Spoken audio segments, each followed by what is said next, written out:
Good evening, everyone, and welcome to our April 6th meeting of the Board of Education. Would you please stand and join us in the reciting of the Pledge of Allegiance?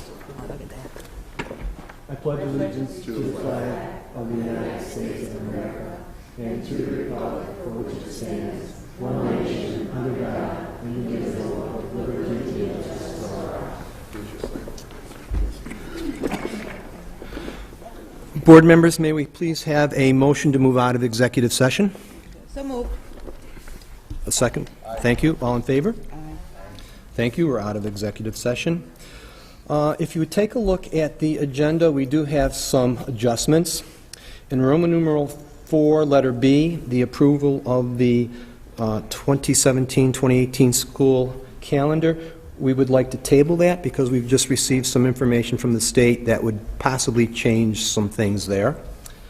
And we are going to add an item under the consent agenda, letter B, number 2, under personnel actions.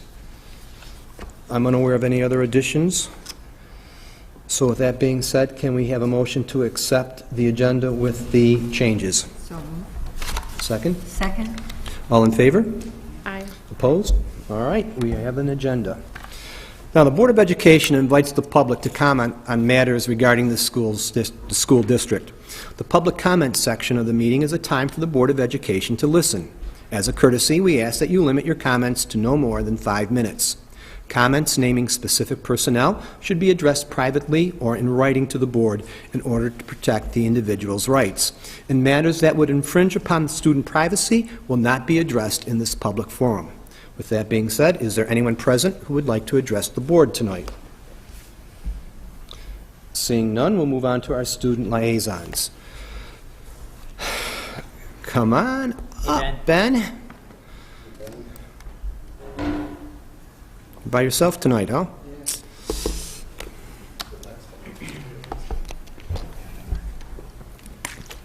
No, I think Sam was here last time. Yeah. Hi, Ben. Hello. Over at Thomas, it is hard to believe the final quarter of this school year is almost here.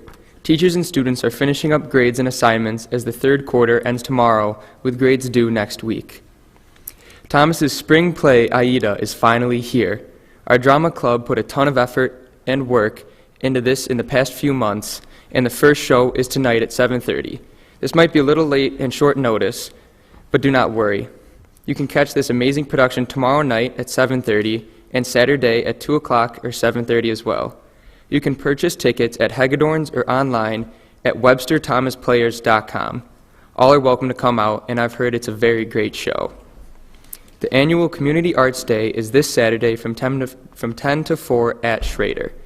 Come out to see art displays, performing groups, face paintings, a sweet sale, and much more. In Thomas Art news, we had 3 students receive the national level Silver Key Award. Also, Thomas and Schrader combined had 104 regional level Scholastic Art Awards. Both these numbers of award recipients are the highest ever in Thomas. We would like to congratulate Dan Chrisman, Alec Nugent, and I also am proud to say that I have been selected to attend Boys State at SUNY Morrisville this summer. Boys State is a week-long camp that teaches young men about government, instills love for one's country, and shows them how to be great leaders. We would like to thank the American Legion Cottrell Warner Post 942 on 5 Mile and Ridge Road for sponsoring us and giving us this great opportunity. I look forward to this camp this summer.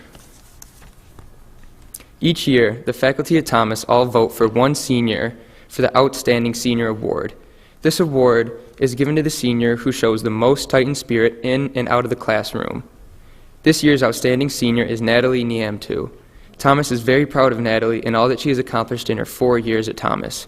We wish her the best in college and beyond. The spring sports season has had a very rocky start, as all of you know. As Mr. Morrison said, I am building an ark. I'm gathering student athletes, faculty, and board members who must line up 2 by 2 to avoid all these natural disasters we have experienced. Only 2 of us? Uh-oh. Yeah. I volunteered Mr. Gustin. That's one. Who's the other?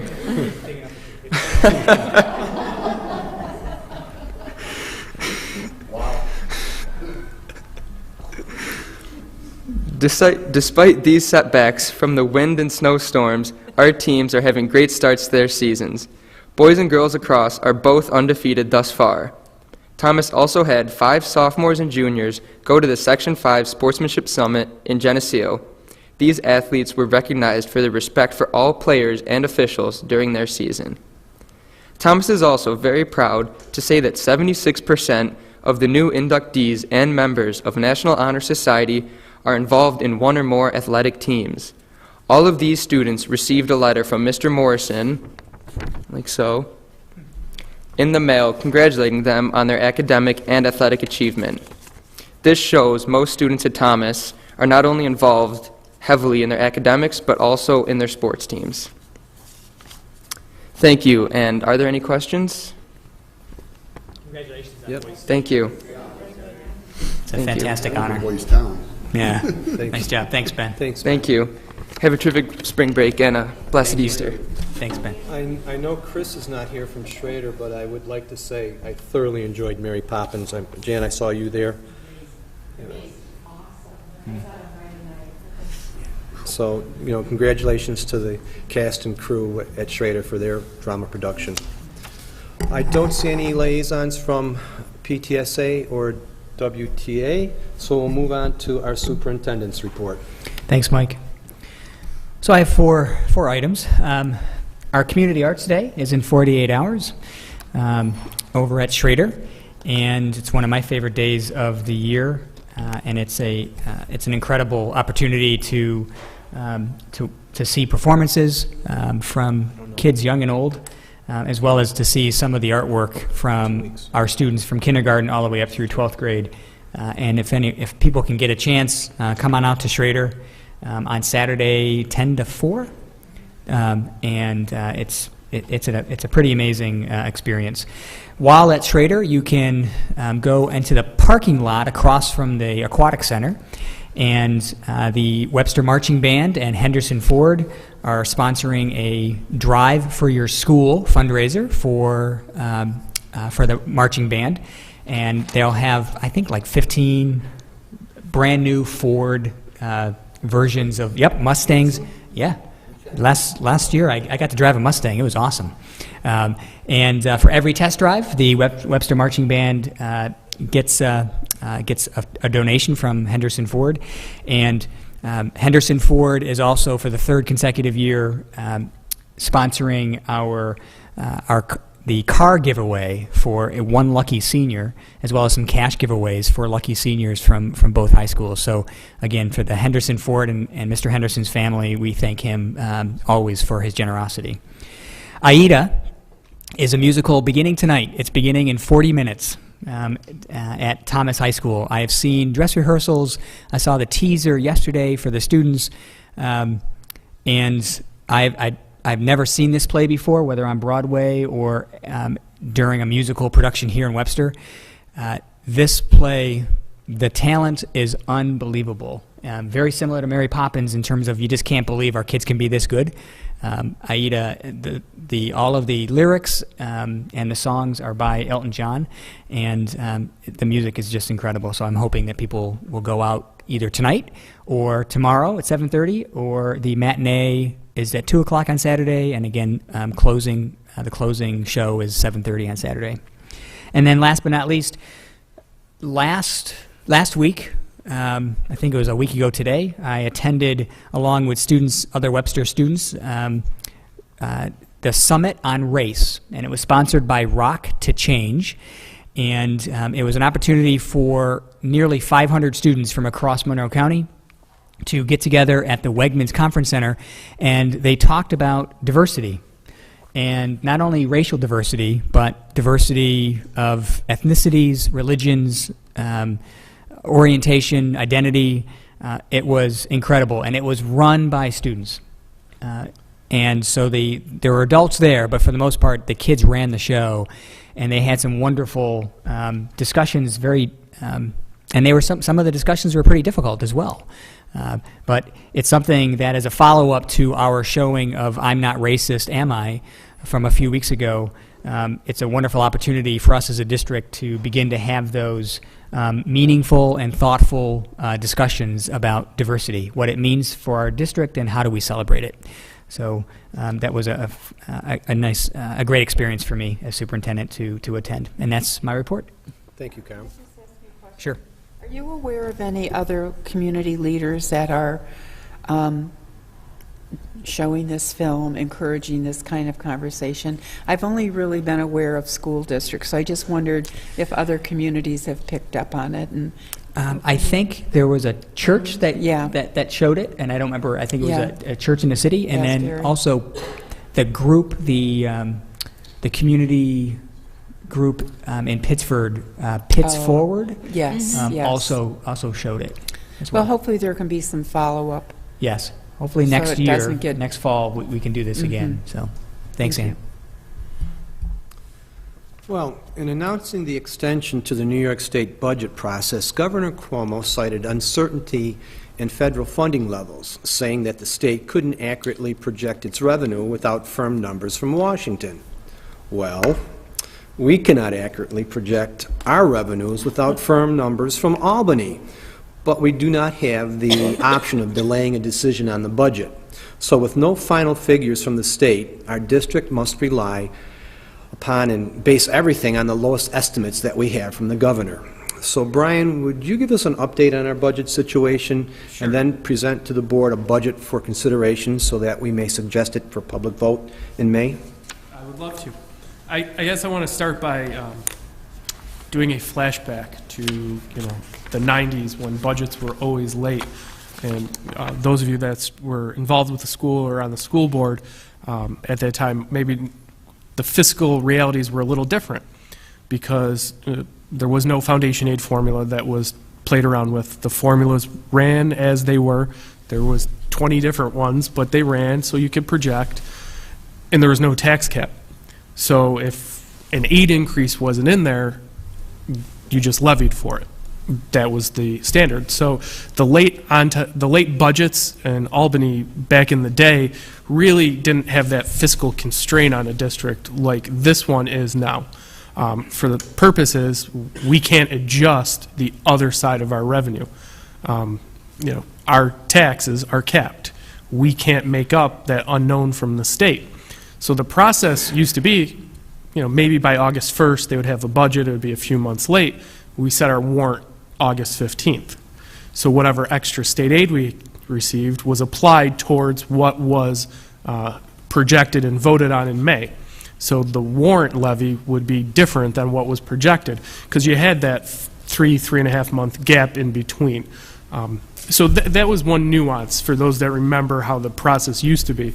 So the process is a little different now because we don't have that ability to adjust in the tax cap era. We're saying, okay, whatever it is, whatever we need, that shortfall, we could put it on the levy, and then whatever the state finally comes around to in August, we could just adjust our levy now, bring it back down, and then go forward. Because you always had that protection then, fiscally, if they extended beyond usually that August 15th deadline for setting the levy. So that's kind of a big picture, how things have changed with this process, because this is the first late budget since the implementation of the tax cap. So let's so just take a look. This is our final budget adoption. So we're going to go over the tax rate because our cap is set, so I wanted to give you some tax rate projections, give you what is our final state aid right now, what our final budget number is, and then just go over any questions. I also apologize, I wanted to wait to the very last minute, so you have paper copies in front of you of the resolution and of the property tax report card. I printed them off 30 minutes ago because I'm an optimist. So first, what makes up our tax rate? Really, it's three things that I'm going to break down for everybody tonight. Assessed value, which is set by the town assessor, an equalization rate, which is set by the state, and the levy, which is set by the school district or a municipality. It's the same three-part formula for any taxing jurisdiction. So what are our three components? So you see what our total tax levy is. just a hair over a 2% increase year to year, about $1.9 million. So that's one part, that's the first third, that's the part we control. And so now, right now on the books, our equalization rates are 100 for 3 out of the 4 municipalities. Webster's at 88. That's what we had going into 16-17. Those get set in August, so when we do the warrant, they may or may not change. The past couple of years, we have had some fluctuations, so it's possible, but I wanted to run projections on what is known and what we have now. So that's that second third. And then I took a look at our assessment growth over the last 5 years, which overall the district has had assessment growth at about a rate of 1.53% per year. So there's the third part of the formula. And so this is what I came up with. You see in the first column what our current rates are, our true tax value at the bottom and the 4 towns above it. Now, putting all 3 of those factors going into 17-18 together, here's what our estimated rates would be. The dollar change is about 11 cents to, or 10 cents to 12 cents, depending on the town, per thousand, about 0.5% overall. The yearly impact on an average house, which has gone up in the last year, we're now at $182,800 when I went to Trulia.com and pulled that. So we're looking anywhere from a $19 to a $23 per year increase on the household, as is. You know, flashback to this point last year when we estimated what the increase would be. We estimated an increase, but actually for 3 out of the 4 towns turned out to be a decrease in their taxes. So, like I said, it's an estimation, it's a projection based on what we know now and what's been trending historically with the numbers going forward.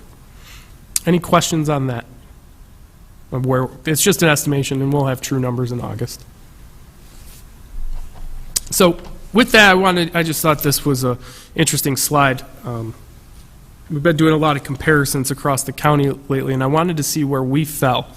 And what this is just tax revenue per student. This is what our levy is divided by enrollment, and see where we compare.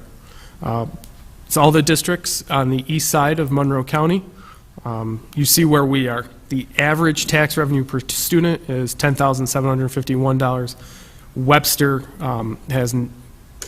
averages $9,621. So we're below average. I just thought that was an interesting, I wanted to show that comparison because I think it speaks volumes for what we do based on the size of the district in comparison to some of our other counterparts across the county.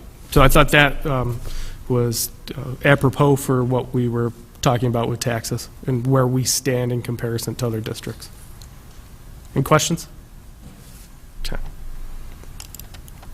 So, budget.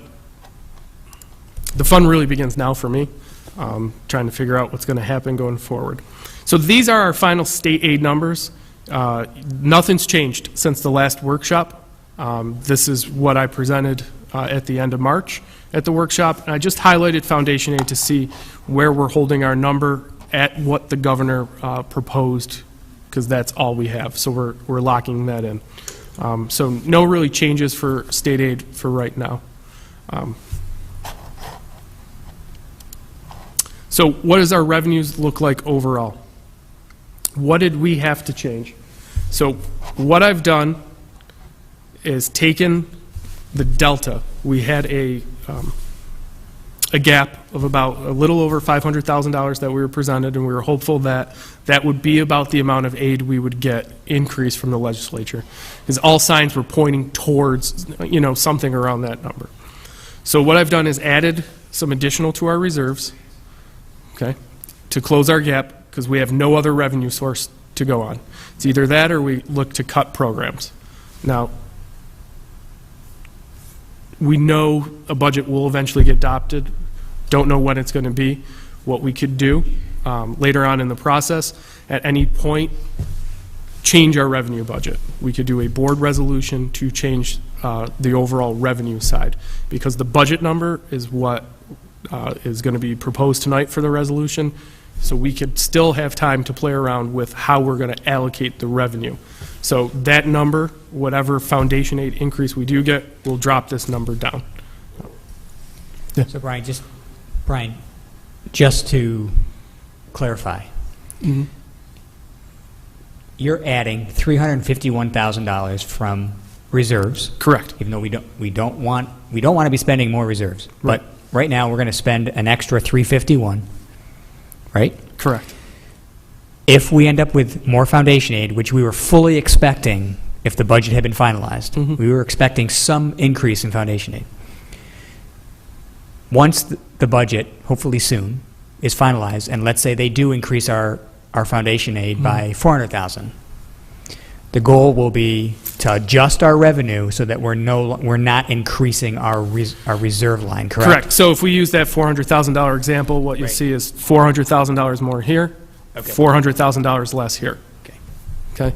Doesn't change the overall budget number that you're going to approve tonight. So it's just amending the revenue budget going forward, because it doesn't have any impact on the proposition that voters will be voting on. So right now, we're taking it out of the budget, but once we get the real numbers, we're not going to be taking it out of the budget. We'll just flip-flop them. So the reserve's not going to be touched. That is the plan, but for our purposes, we got to show one side equaling the other, and to make that happen, that reserve number has to be where it's at right now. Okay. So as just a comparison, one of the other things we did, last workshop, that's where our budget was at. So what I did was just take the old pencil and look at our expenditures and where we're budget at, and skimmed a little bit more, where we'll be a little tighter. Won't have as much flexibility heading into next year, to drive the budget down a little bit more for an overall 2.5% increase, for a little over $4 million. So that is our final proposed budget. That's where we'll land, and that's what is going to be proposed in the resolution tonight. Overall, right there is just the line item of all the different areas of where our budget numbers are coming from for your reference, that I've been presenting. I just pretty much just summarized all the budget workshops right here, and gave you a 2-year look back. Okay. So like I said, what's the future going to hold? You know, I took a closer look at some areas where maybe we could, drop the expenditures a little bit to help close that gap. Really going to give us less wiggle room to address any fiscal year challenges. For instance, if we didn't have some excess in some of our budget lines, we wouldn't be able to handle the lead testing, because that was something we did not plan for this year. And so that's $120,000 we've spent on overtime lead testing and new equipment to be installed that we did not budget or plan for. It's one of those mistakes. So hopefully next year we'll have to have less oopses throughout the district, because we did pare down that budgetary number to actual expense number. One of the other additional costs that sometimes happen are when students with extraordinary needs or special needs move into our district that we were not planning, because you don't know, right? And when they register, we'd love to have any student register in Webster, but sometimes we weren't expecting that excess cost, and that has to come from somewhere. And again, that's some of the things that if you don't have wiggle room, it's tough to absorb those costs. Correct. Those are unforeseen costs, so. We budget for some of them, like a couple years ago, we had 10 students move in that we weren't ever thinking 10 would be on the radar. So, we could absorb a few, but 10 was something that was unique. We're not going to lose anything. All our programs, everything else is in. Correct. Yep. This keeps everything as is for another year. And so, like I said, we're going to, once the final state budget is adopted, just any additional foundation aid we receive will reduce those reserves. Any other questions? It's going to be very interesting to see how the next few weeks play out into months. I think it'll actually last into the months. I think we'll be in the summer, right before tax warrant time, before we get some resolution. Yeah? 2 weeks? They're gone for 2 weeks.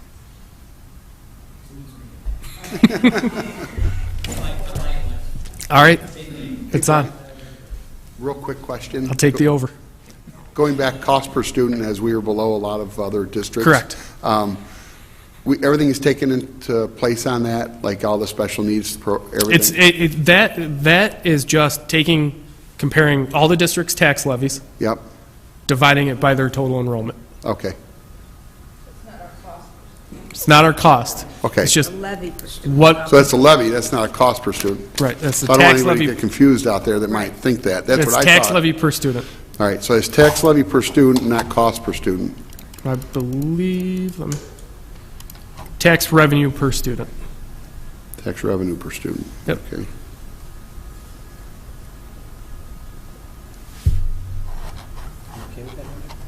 I'm good with it now. Yeah, it was misleading to me. I wasn't quite sure what that was. We're good. Seeing no other questions, may we have a motion, please, that the Webster Board of Education adopt the 2017-2018 proposed budget in the amount of $167,959,062, and further approves proposition number 1 for the purchase of school buses at a maximum estimated cost not to exceed $1,666,000. I'll make that motion. Second, please. Thank you. Any questions? All in favor? Aye. Opposed? Motion carries. All right. Thank you, Mr. Well, Thank you. he's got to I know, stay up I there know, for I know. the But report card. thanks to, I just want to make sure that we thank Brian for all of his hard work over the last 5 months in getting his budget at our tax cap with a minimal tax increase of less than half a percentage point. So thanks, Brian. He's planning on that lunch already. All right, we do have to file a tax property report. So, Brian, you want to go through that? Sure, with us? yep. And once again, I apologize for the lateness of this and not getting it to you sooner, but I really wanted to wait to fill in column B, what we had for 17-18 to the last possible minute. And this is just the new format. It was adjusted last year, no changes this year of how we report. As you see, the most important thing is in row I, where if there's a negative value in those columns, that means you need a supermajority. We were at 0 for 16-17, and we're at 0 for 17-18. So that is, just the highlight of the property tax report card. If you see anything with a negative number, that implies you need a supermajority because you're going above your cap that was calculated. Am I correct in assuming that the consumer price index was 1.26, yet our budget tax increase is only 0.5? So we're under? So, yeah, so the CPI is just one part of the formula. Right. For us, the two major parts are the growth factor and then the CPI. So we get those two factors. But yes, we're at about a levy increase of 2.01%, which would equate to probably about a 0.5% tax rate increase. Which is less than the consumer. Historically speaking, if Right. using the historical numbers play out, then that's what would happen. Thank you. This does require action, so we'll need a motion to accept the property tax report card. May we have that motion, please? Second? In a second? Any questions on this? All in favor? Aye. Opposed? Motion carries. And since you're there, Brian, why don't you give us the treasurer's report? Not really a lot to discuss about the treasurer's report. Status quo. Okay. That month of February is not a very big month for any revenues really coming in or expenditures that was presented. So, Yep, not a lot of changes. We see the figures there in Yep. our packet. Again, if there are no questions, may we have a motion to accept the treasurer's report, please? Thank you. Second? All in favor? Opposed? Motion carries. Thank you, Brian. Thank you. All right, let's move into our school liaison reports. Jan, anything to report? Well, I attended the Clem North PTSA meeting last night, and they always have a nice group, a nice size, 12, 15 parents there. And I guess the highlights that they discussed was they just went through a finished Colonial Days, 4th grade, big success. They have a visiting author coming, Brian Yanish, and who writes and talks about recycling and getting in your recycling bin and making very creative things. So they were just sort of warning parents to be prepared. Your recycling bin is about to be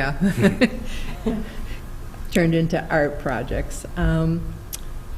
They're going to have Ball in the House, if anyone's familiar with that group, which is, yeah, they're still around. They're a wonderful group as a PBIS award for the students next month. So I said I'd like to attend because they're a wonderful a cappella group. And so I guess those are the highlights.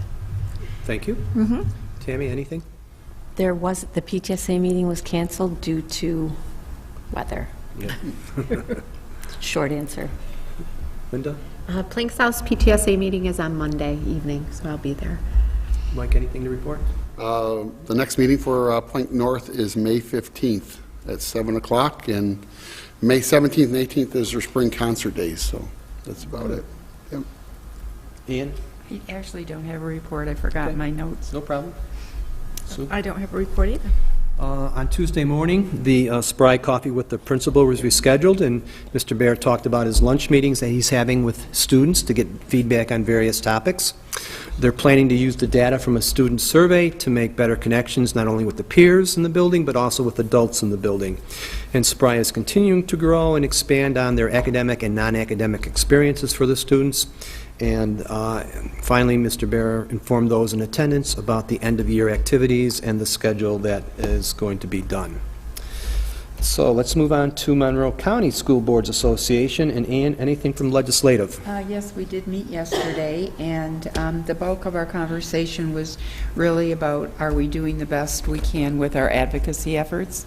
We have the December one-day trip to Albany, followed by the legislative breakfast in January, and then a two-day event end of February, early March. So there's going to be some hard conversation next year about the timing of these things are so difficult because of budget conversations and when you have the most impact. So, but we will be scheduling our end of the year legislative appointments in Monroe County.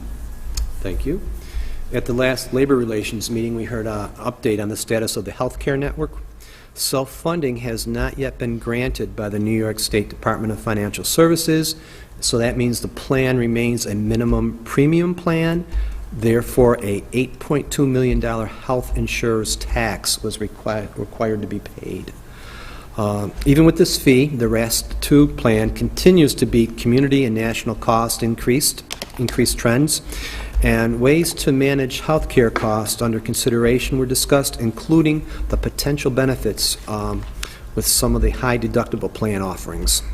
Their next meeting is April 26th, and the topic is costing out labor contracts. And Linda Vankowski will be the speaker, who I think does a fantastic job of explaining labor contracts.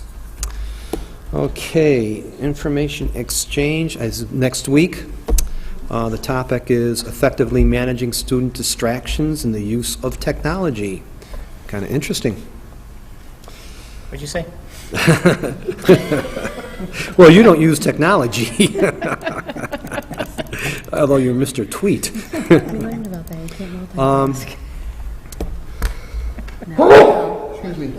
Thank you. A proposal was passed at steering committee that invites the Victor School District to become a Monroe County School Board Association non-member for the 2017-2018 school year. Now, as a non-member status, Victor can attend all the standing committee meetings as well as the advocacy opportunities. However, they cannot attend the executive meetings or hold office.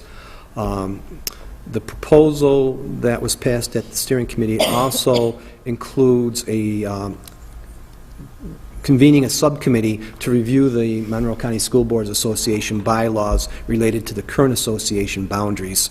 And we're moving this proposal on to executive committee for its approval, which the next executive committee is scheduled for April 26th. Good question. Yes. So they don't have voting rights then? Correct. And they Yeah, pay more? they'll still, they're, Yeah. The steering committee felt that the dues should be about 80% of what an active district would be.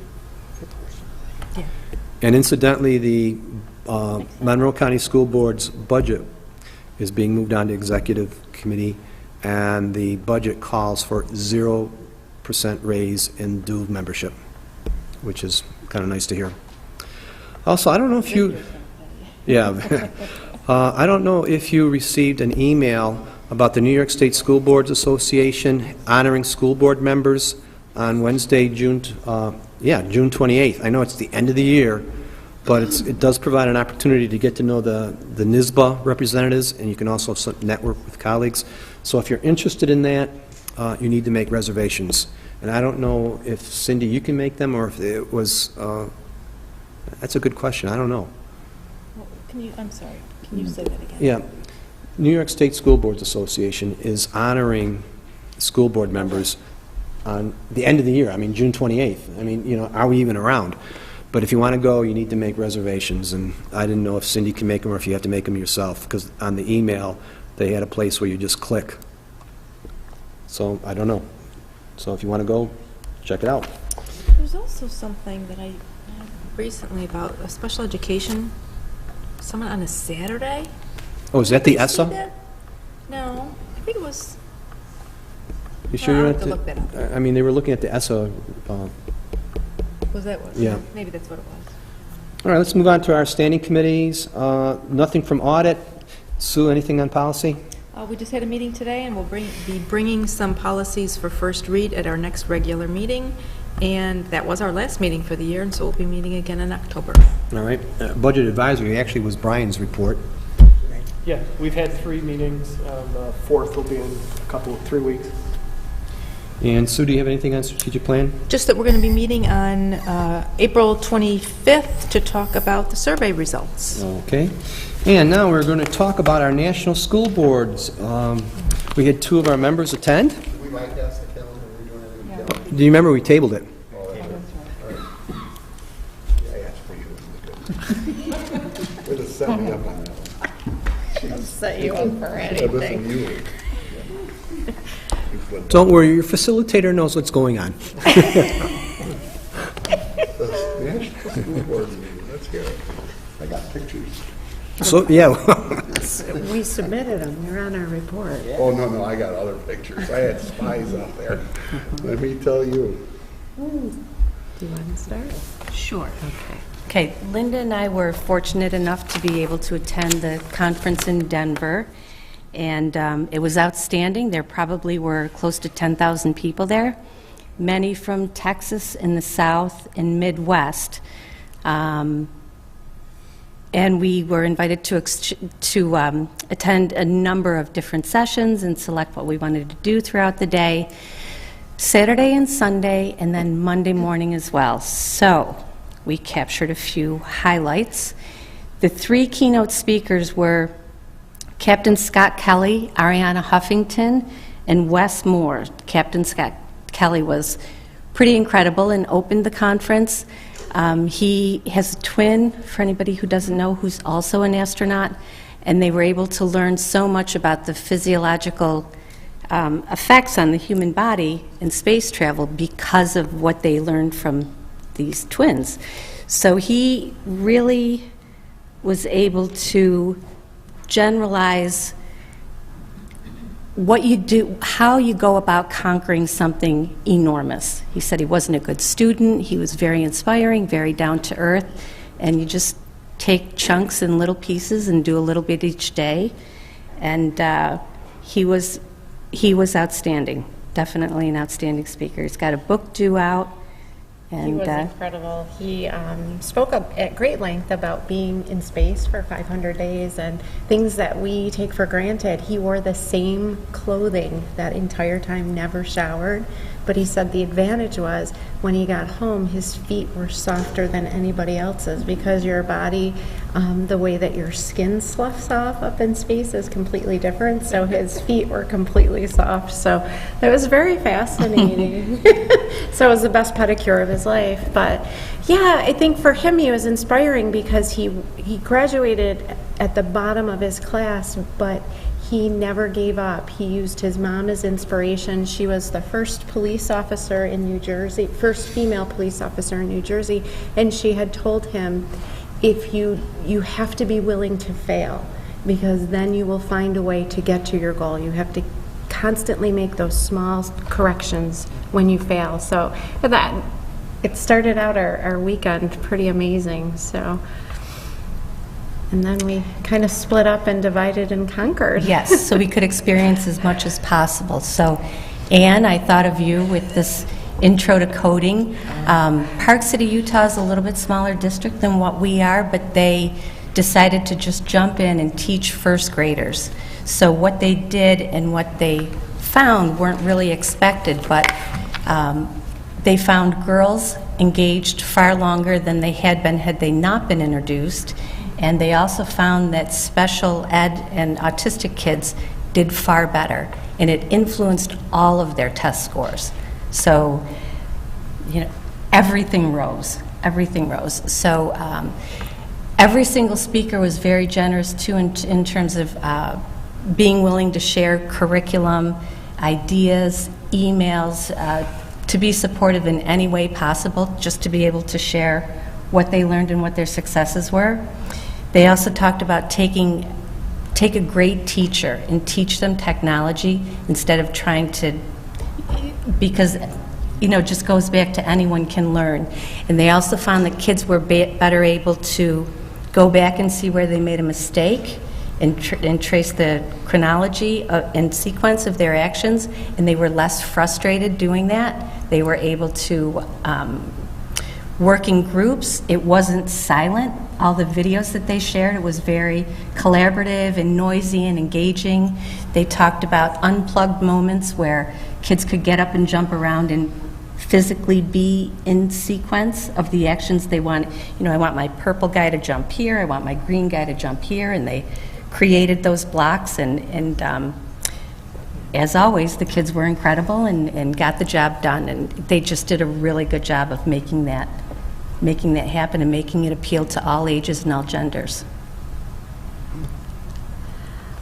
Well, Tammy was there. I did a board and superintendent partnership in achieving excellence, which was very interesting. It was a group from Mount Lebanon School District, and it just kind of reinforced what the board's role in decision making and in policy was, and what the superintendent's role, and it just reiterated that in order for a district to grow and continue to nurture, to develop, you need mutual respect, a shared vision, trust, clear expectations, and it needs to be collaborative. So there's a lot of the stuff that we're doing, so it was very informative. The next, in addition to the larger sessions, they had study halls, which were only half an hour long, and they were scattered throughout the main exhibit floor.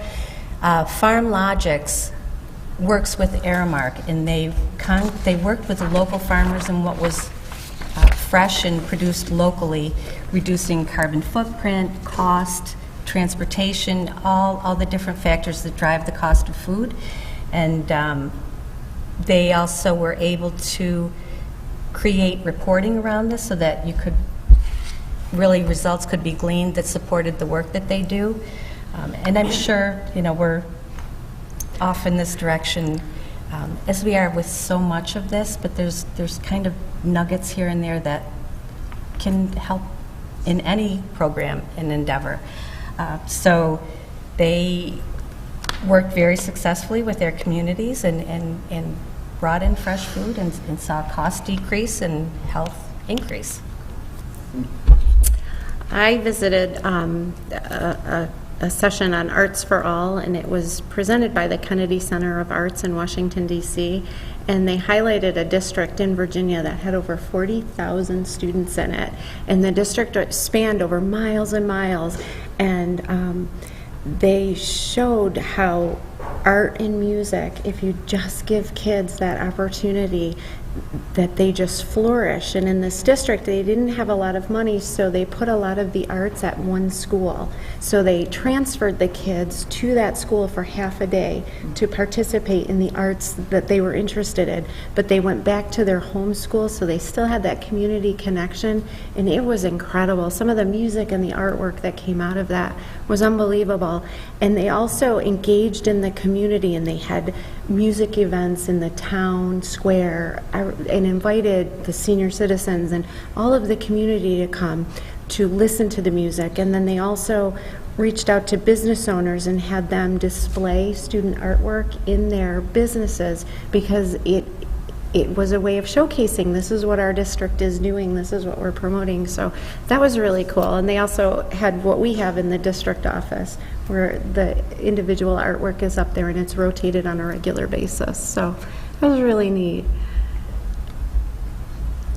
This next session, Hearst, Euless, Bedford is a giant school district. These are 3 cities, so their partnering for student success was around 3 city councils, 3 giant school districts.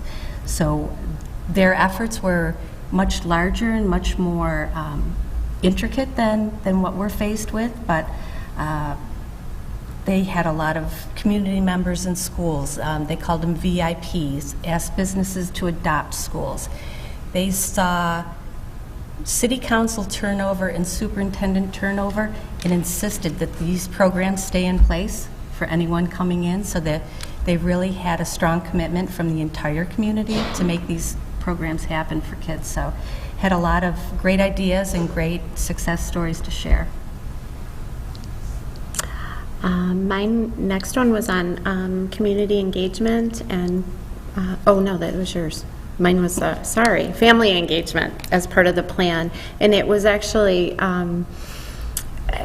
it was a district that sent out or worked with parents to set up a calendar of events for the year and had them actively involved in meaningful activities that the parents would attend. And it wasn't just dinners and ice cream socials. It was more game night and community building kind of events. They would do they got in one district got involved in Habitat for Humanity, and it actually was a caregiver and a child, and it was very, very enriching, and it made it more meaningful and made parents feel connected to the school district. So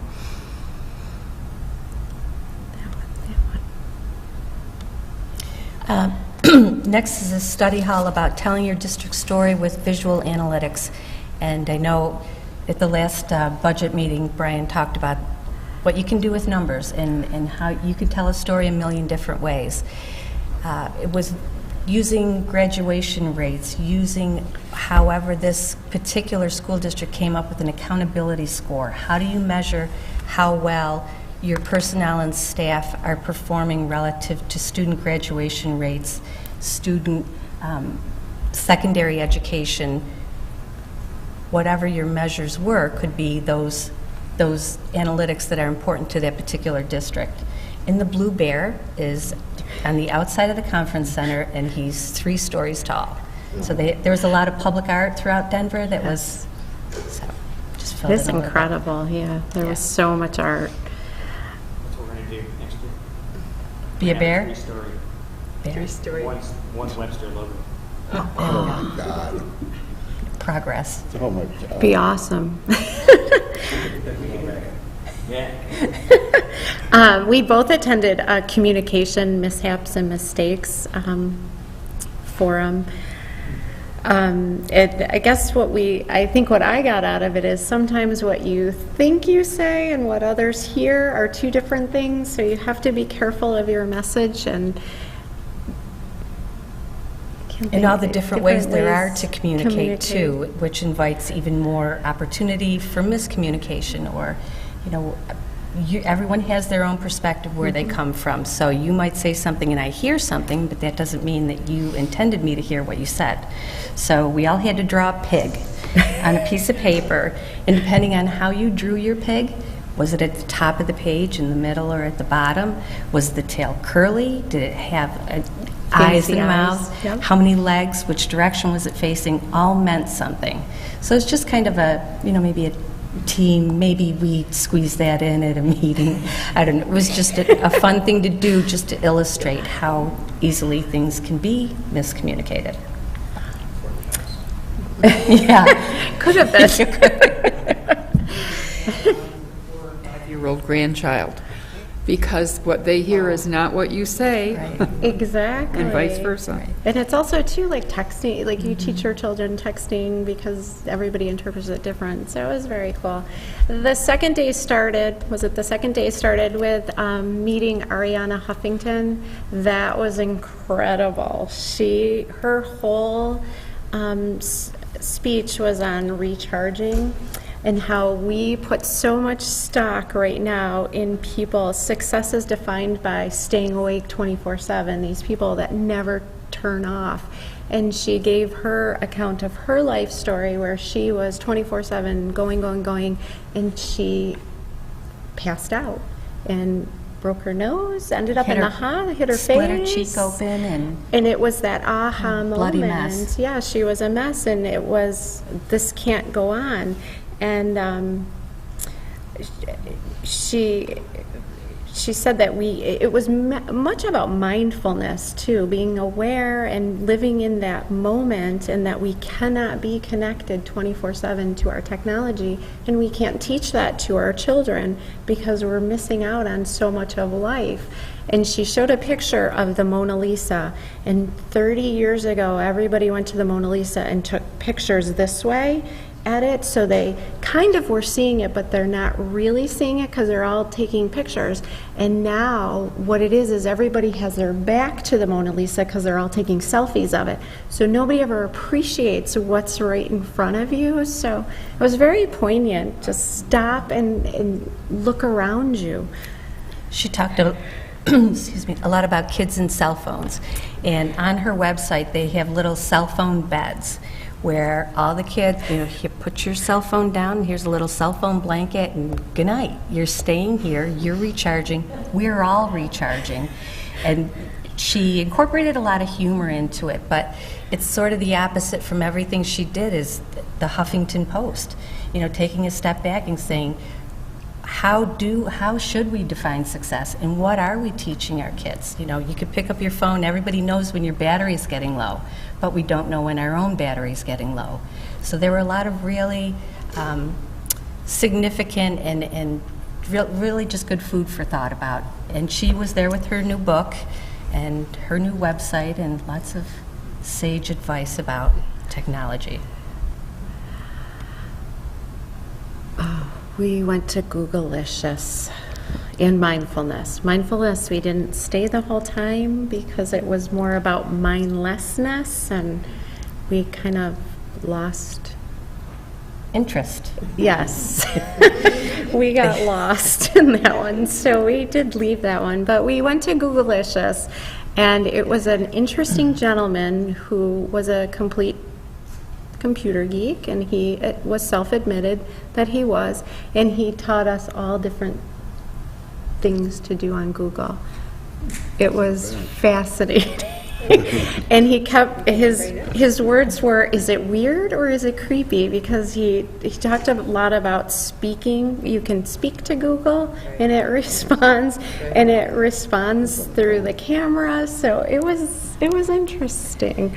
He ended with a couple comments about artificial intelligence and where we should expect that we're headed, because his interpretation is, here's all my shortcuts and screenshots, but they already know where we're going. We just think this is cool.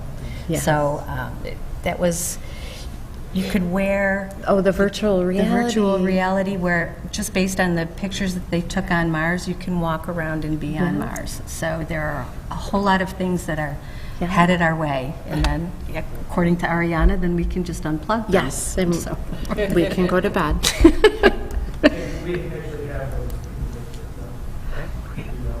the virtual reality It was so goggles. cool, and Yeah. they had a pen, and they were drawing, and it became 3D. It was incredible. It was very, very incredible to watch, so.